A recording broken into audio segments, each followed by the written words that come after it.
वफाकी काबीना में रद्दोबदल कर दी गई है और फवाद चौधरी साहब को वजारत साइंस एंड टेक्नोलॉजी से हटाकर एक बार फिर वजीर इत्तलात और नशरियात का कलमदान सौंप दिया गया है और जिसका उन्होंने बाकायदा तौर पर चार्ज भी संभाल लिया है। और दूसरी जानब जो हमाद अजहर साहब को वजीर खजाना से हटाकर वजारत तवानाई का चार्ज जो है उनको दे दिया गया है और उनके साथ साथ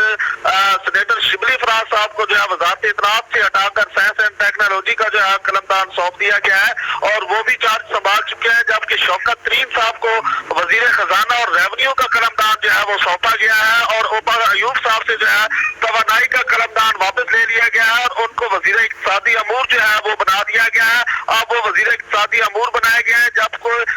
खुसरो बख्तियार को सनत और पैदावार का जो है कलमदान सौंपा गया है। तो आज वफाकी काबीना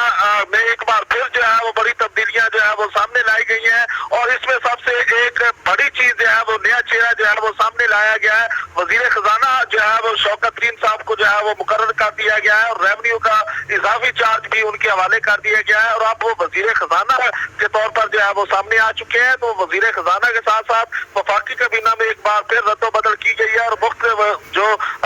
वजीर है उनको मुख्तलिफ वजारतें जो है वो सौंपी गई है। जी बहुत शुक्रिया समीर हुसैन तफसलात से आगाह करने